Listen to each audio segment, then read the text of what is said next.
Magandang araw sa inyong lahat mga kapatid, saan man po kayo naroroon sa mga sandaling ito. Anumang KLC ang inyong kinaroroonan, magandang araw sa inyong lahat. Ito pong series ng pagtuturong ito ay talagang sinadya ng hinirang na anak upang kayo ay mabigyan ng mga tamang mga pag-aaral, pagtuturo at mga pagsasaliksik ng kanyang mga salita para sa inyong ikalalago.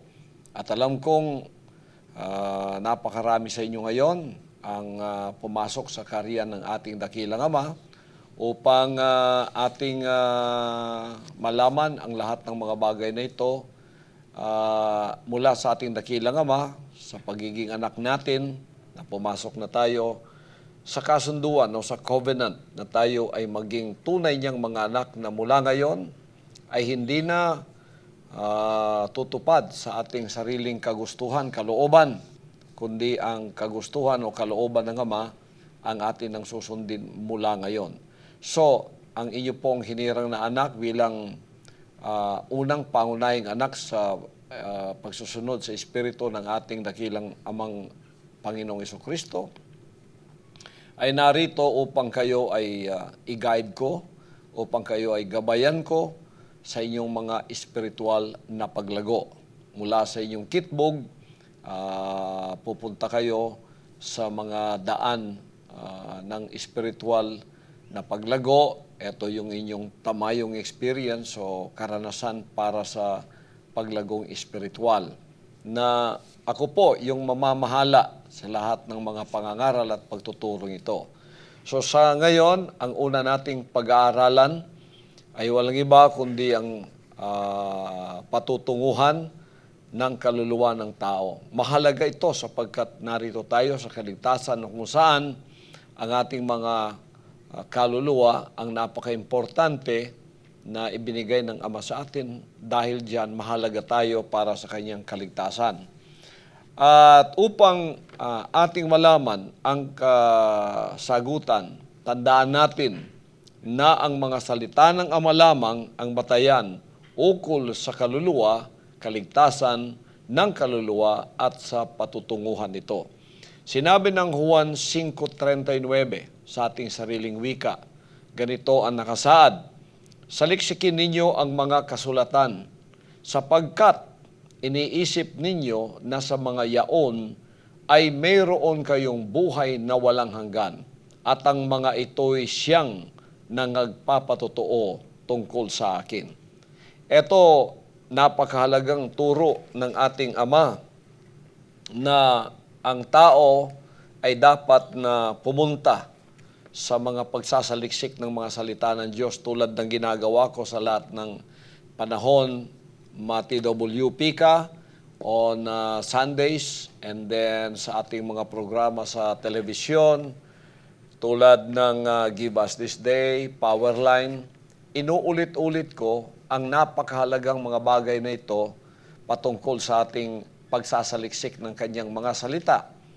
Sapagkat nung ako'y unang ginawang anak niya, etong mga salitang ito ay hindi lamang na ipahayag sa akin, kundi ang mga salitang ito ay aking isinabuhay. Doon sa aking karanasang tinanggap ko ang lahat ng mga bagay na ito, mula sa Ama hanggang sa ako'y naging anak niya. Ang mga salitang ito ay hindi lamang nakasulat ngayon sa papel, kundi ito'y nakasulat na rin sa isip at puso ng sino mang magiging anak ng Diyos sa aking pangunguna. Umuna ako sa mga bagay na ito. So tingnan natin dito kung ano ang kabuuan ng tao. Ang kabuuan ng tao nagpapatotoo sa atin kung ano tayo sa kanyang harapan, kung paano niya tayo ginawa. Ang salita ng Ama ay nagtuturo na ang tao'y nababahagi sa tatlong sangkap. Una, ang katawan. Pangalawa, ang kaluluwa. At pangatlo, ang espiritu. Ang katawan ay ang ating koneksyon sa lupa na ating pinagmulan. Ang kaluluwa naman ay ang nagsasaad kung sino tayo, Ito ang koneksyon natin sa ating paligid at sa ating mga kapwa sa pamamagitan ng ating 5 sentido ay nakakasalamuhan natin ang mundong ating ginagalawan. Pangatlo, ang Espiritu naman ang koneksyon natin kung sino ang lumikha sa atin. Iyan, kung wala, kaluluwa at katawan lamang tayo. Ang gusto ng Ama, tayo ay makakilala sa Kanya sa pamamagitan ng pagbibigay niya sa atin ng Kanyang mga salita. At iyan ay makikita natin sa Genesis Kapitulo 2, versikulo 7. At dito sinabi, "At nilalang ng Panginoong Diyos ang tao sa alabok ng lupa at hiningahan ang kaniyang mga butas ng ilong ng hininga ng buhay.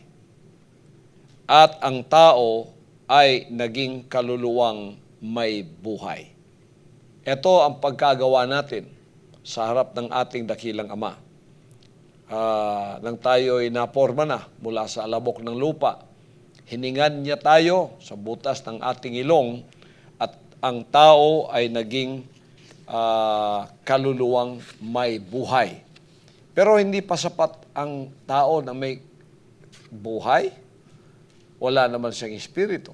Mabubuhay ka nga, may katawan ka, may kaluluwa ka, pero kung di mo kilala ang gumawa sa iyo at hindi nakapasok ang kanyang kaalaman at ang kanyang mga salita sa iyo, wala kang koneksyon, hindi mo kilala siya, hindi mo alam kung sinong gumawa sa iyo, ibig sabihin nun, wala kang espiritu.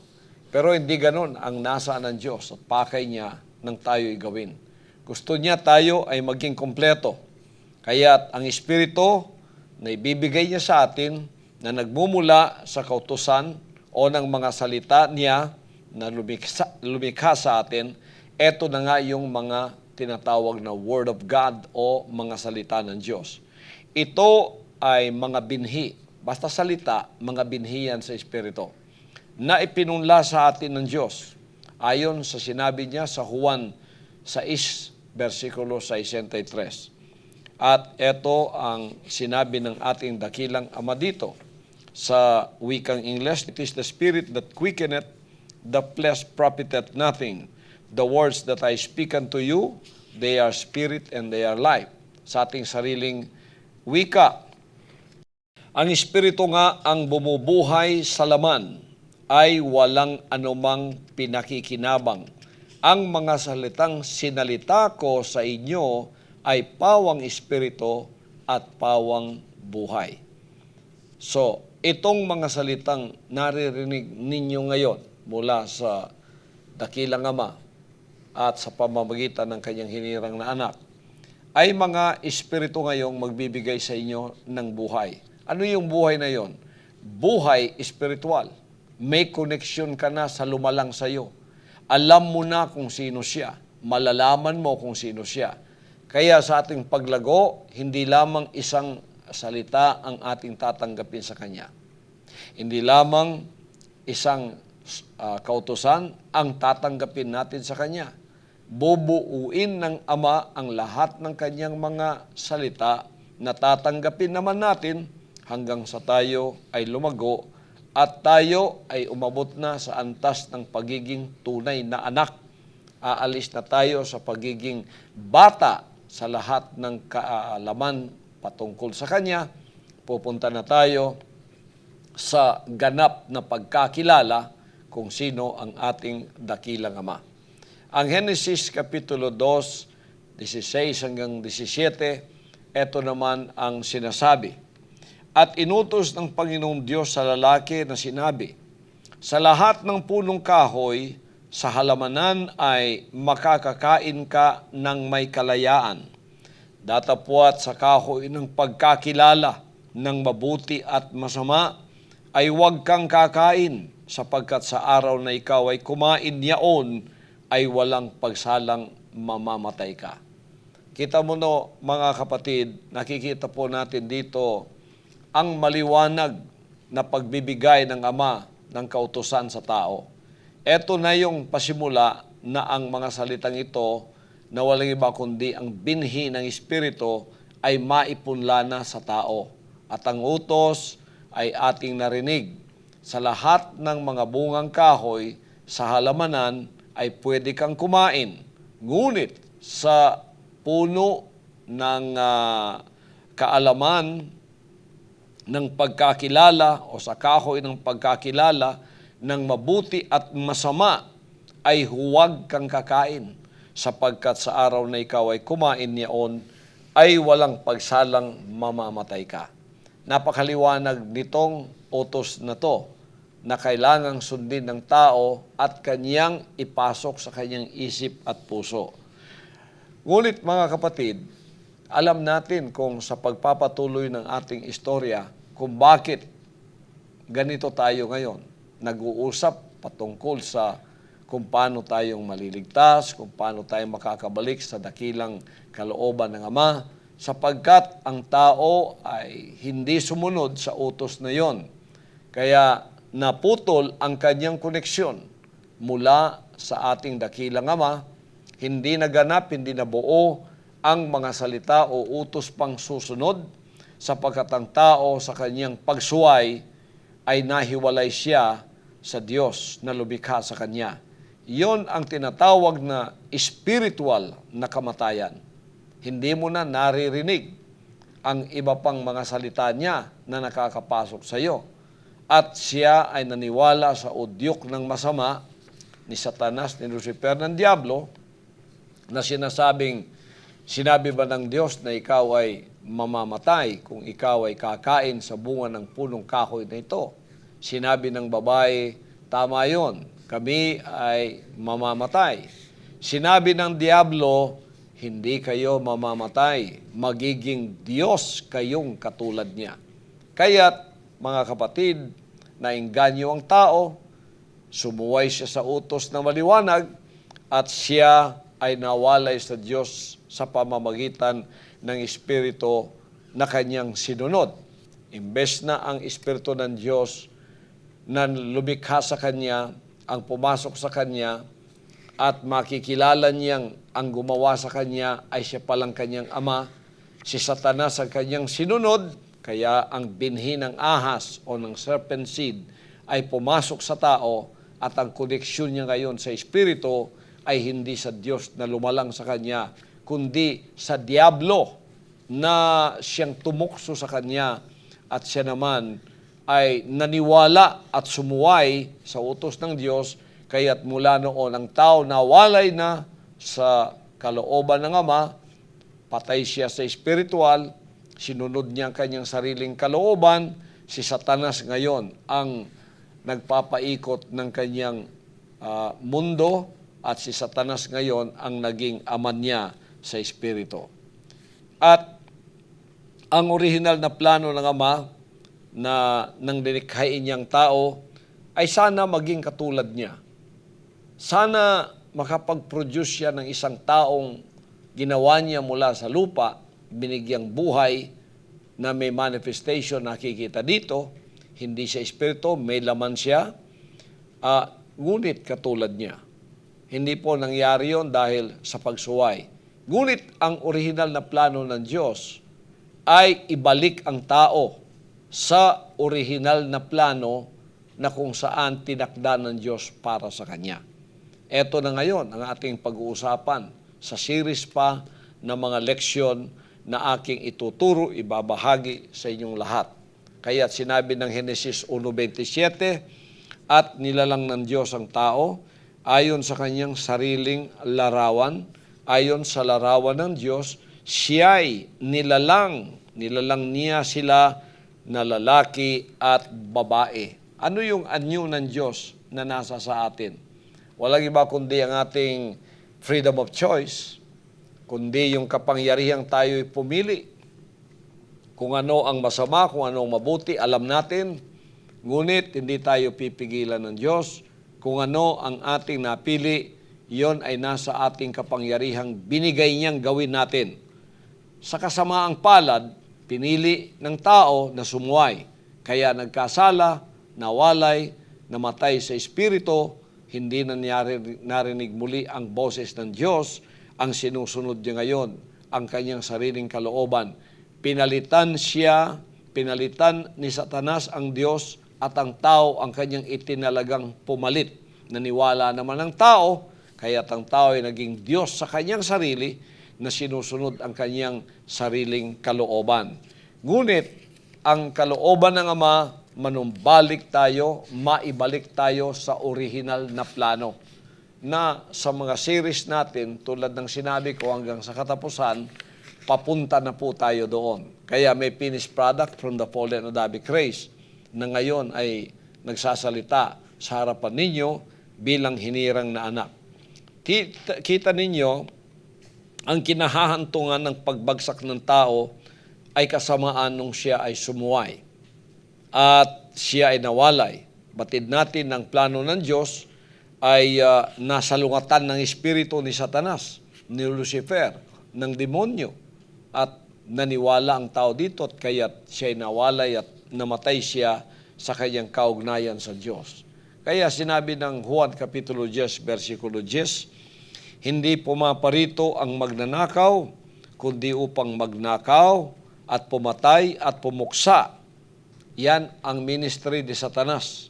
Ngunit sinabi ng anak, ako'y pumunta rito o ako'y naparito upang sila'y magkaroon ng buhay at magkaroon ng kasaganaan nito. Sa English, the thief cometh not but for to steal and to kill and to destroy. I am come that they might have life and that they might have it more abundantly. Si Satanas pumunta dito, magnakaw, pumuksa, pumatay. Ngunit ang anak pumunta rito upang magbigay ng buhay, buhay na may kasaganaan. So, ngayon, nang lumagpak ang ating unang magulang, minana natin ang mga kasalanan yon. Hindi naman natin kagustuhan. Ngunit wala tayong magagawa sapagkat sa kasalanan ng isang taong nauna sa atin na siyang magulang natin sa larangan ng laman, ay minana natin ang kaniyang espiritu ng pagsuway. Yung tinatawag kong binhi ng ahas, yung tinatawag kong serpent seed, yung tinatawag na espiritu ng pagsuway sa kalooban ng dakilang Ama. Nung ipinanganak ka sa laman at dugo, ang pagsuway na espiritong yon na ipunla na sa iyo, sa iyong unang magulang. Ngayon, nung ikaw ay lumitaw sa sanlibutan ito, minana mo ang bagay ng espiritual ng pagsuway na espiritu na yan, wala kang magagawa. Hindi mo naman kagustuhan, ngunit wala kang magagawa. Sinabi rito sa Roma 5:19, sapagkat kung paanong sa pamamagitan ng pagsuway ng isang tao lang, ang marami ay naging mga makasalanan, gayon din sa pamamagitan ng pagtalima ng isa, ang marami ay magiging mga matuwid. Isa-isa lang. Sa fallen Adamic race, isa lang ang nagkasala. Minana natin ang lahat ng kanyang kasalanan. Mula pa rin sa fallen Adamic race, kukuha ang Ama ng isa na gagawin niyang matuwid at susunod sa kanyang kalooban, at sa pamamagitan ng isang iyon, tayong lahat ay magmamana ng buhay na walang hanggan. Napakaliwanag po ng mga sinasabing ito ng banal na aklat. Isa-isa lang ang kanyang gagamitin. Kaya't ako bilang appointed son, inuna ng Ama na tumanggap ng mga kapahayagang ito hanggang ako'y humantong sa kanyang sariling kalooban, kaganapan ng kaligtasan, na ang patutunguhan ay babalik sa orihinal na plano ng Ama na muli ang tao ay magiging anak niya. Itatakwil ang espiritu ng pagsuway, tatanggapin ang espiritu ng pagsusunod. Bakit tayo ang focus ng kanyang kaligtasan? Sapagkat ang lahat ay nangagkasala. Sinabi ng banal na kasulatan sa Roma 3:23. At sinabi niya rito, ang lahat ay nangagkasala at hindi nangagkaabot sa kaluwalhatian ng Diyos. Sa English, for all have sinned and come short of the glory of God. Kaya't lahat tayo ay naririto sa plano ng kaligtasan na ipinamamahagi ng Ama sa buong sanlibutan. Maswerte tayo sapagkat ang kinuha niyang maging modelo at maging unang finished product ay hindi taga-ibang bansa, kundi kalahi nating mga Pilipino. Ang kinuha niya at ginawa niyang hinirang na anak na siyang kaganapan ng kanyang buong kaligtasan.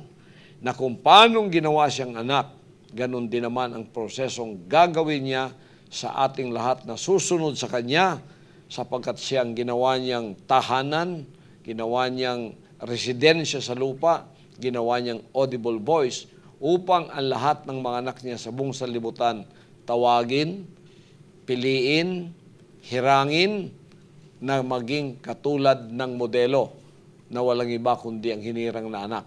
Kaya't sinabi niyang sa pamamagitan ng katwiran ng isa, ang lahat ay magkakaroon ng buhay na walang hanggan. So, ang iyong pagpapasya ngayon ang magbibigay katiyakan kung saan patutungo ang iyong kaluluwa. Yung freedom of choice natin, ginamit natin ngayon upang ating piliin ang daang matuwid. Ano yun, mga kapatid? Yung pong ginawa ninyong kayo'y nangagsisi, kayo ay pumasok sa kasunduan. Ang kasunduang yon ay walang iba kundi yung ating panata, pangako na sinabi sa kanyang, mula ngayon, Ama, hindi na po ang kalooban ko ang masusunod, kundi ang sa inyo na. Covenant yun between you and the Father Almighty. Bakit nagkaroon ng covenant na ganon?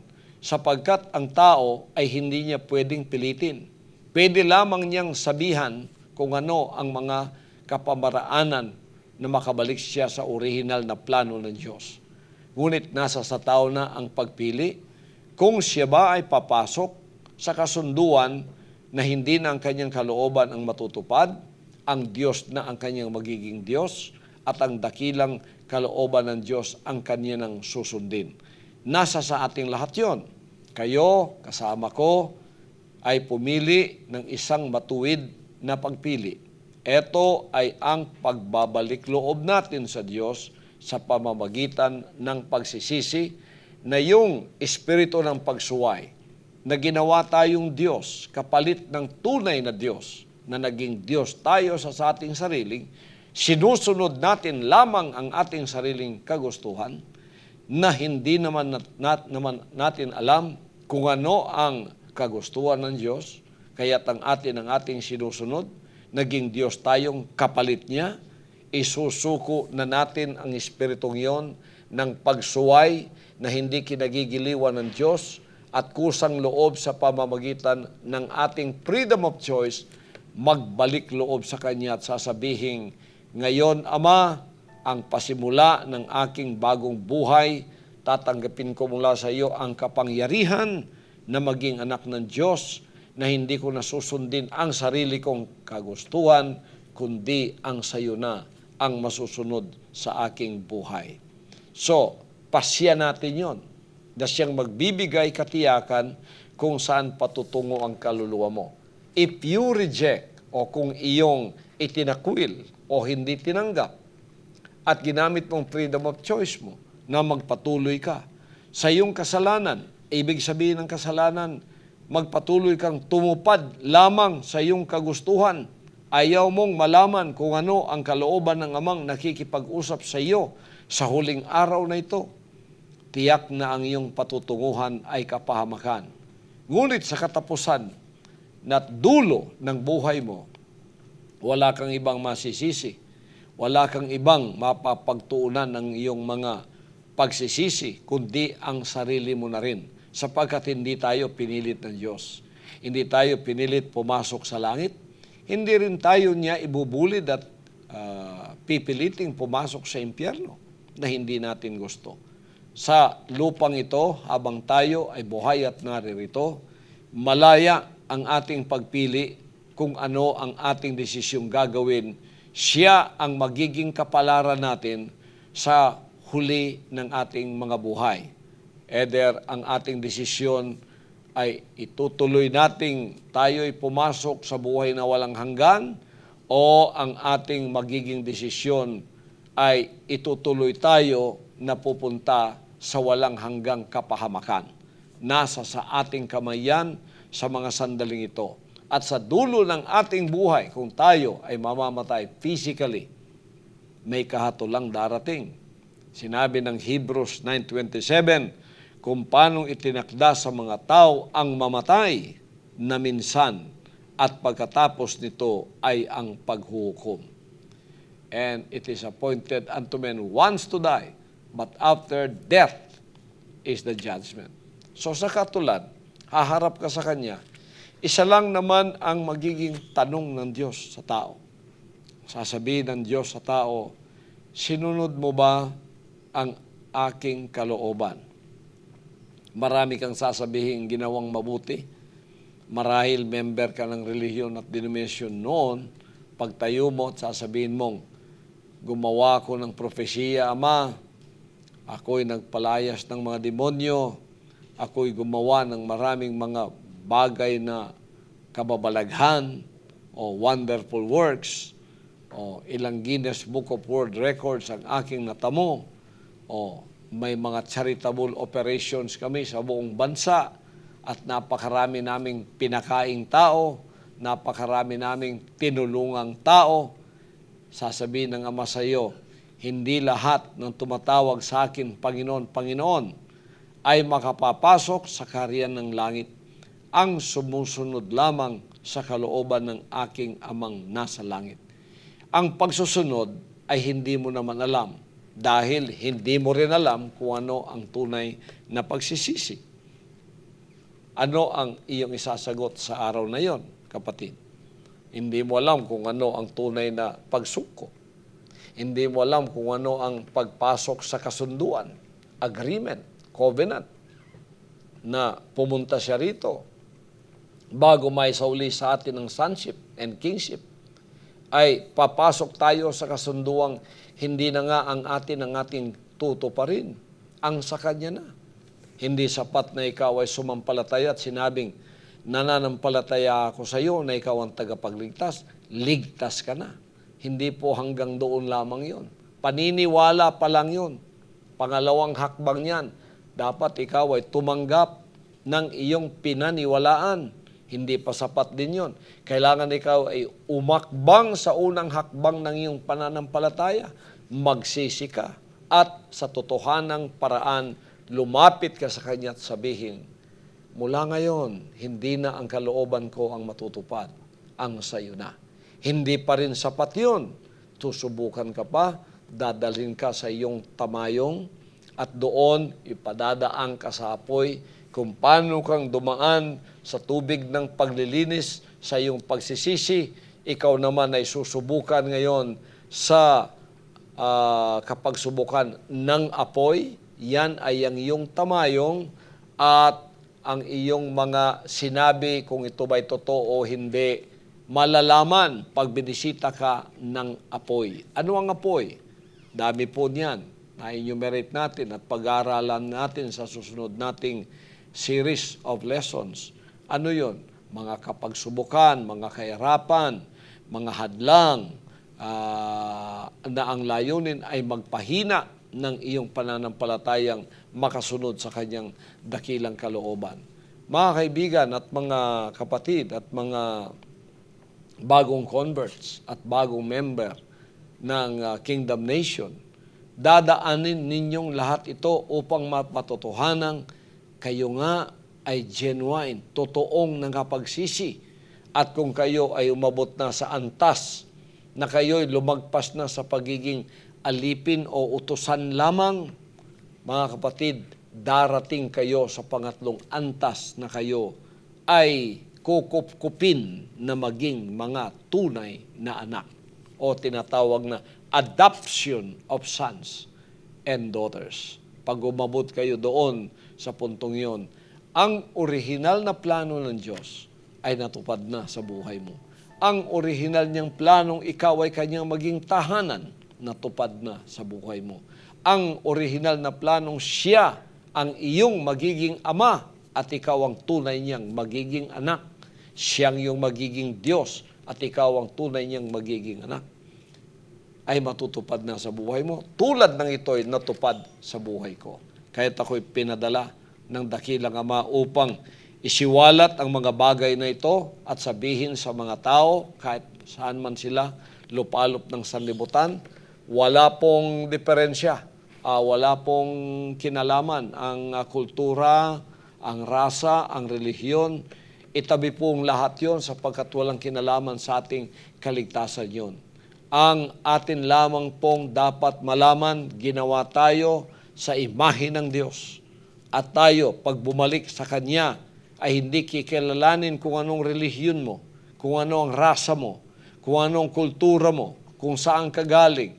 Wala siyang kikilalaning kolor ng ating balat. Itim ka ba, puti ka ba? O anuman ang kolor ng iyong mata, o anuman ang kinabibilangan mo sa buhay na ito. Mayaman ka man o dukha, ang lahat ay kanyang mga anak na nawalay sa kanya. At ngayon, sa plano ng kanyang kaligtasan, pabalikin silang lahat at maging tunay na mga anak sa tamang proseso ng kanyang pagtawag sa atin, dadaan tayo.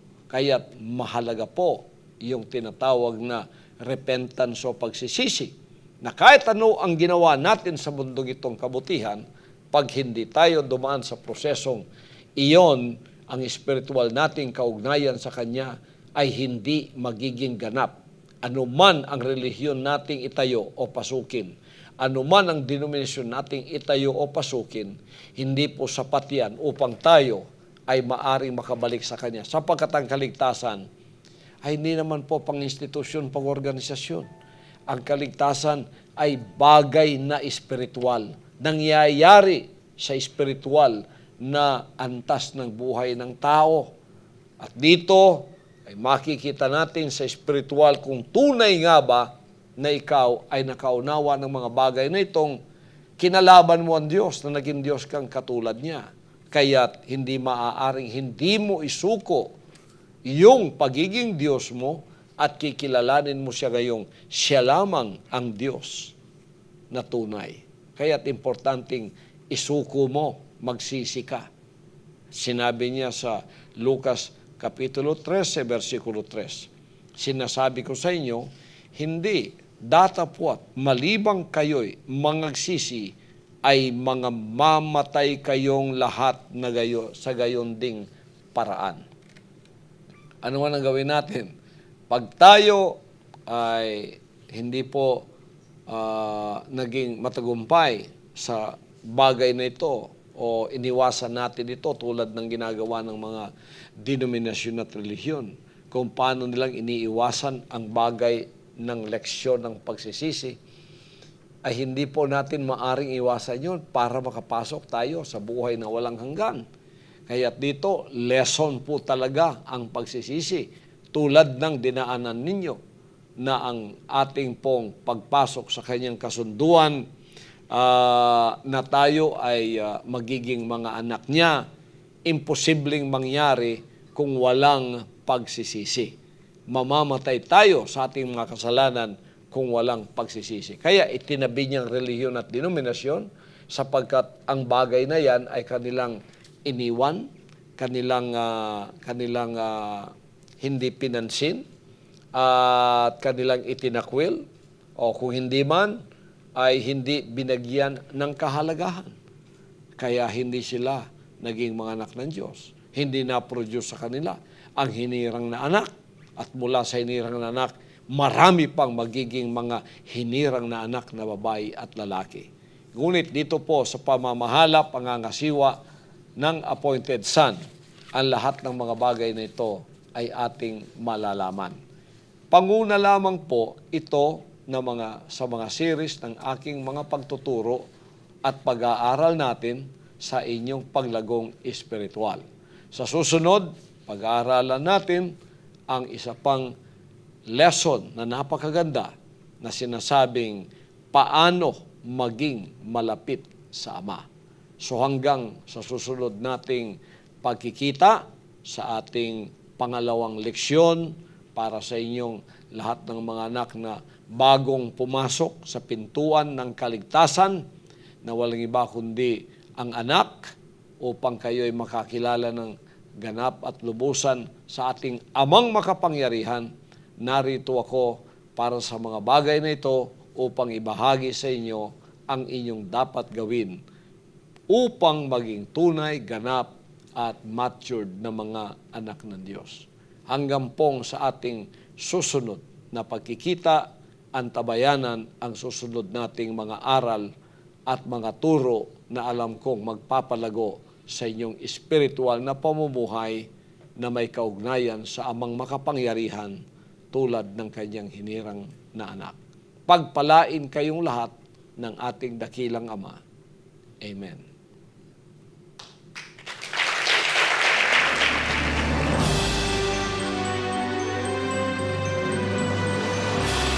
Ang mensaheng inyong napakinggan ay bahagi ng 15 panimulang mga leksyon para sa mga Kingdom Citizen. Antabayanan ang mga susunod pang mensahe ng hinirang na anak ng Diyos, Pastor Apollo C. Kibuloy.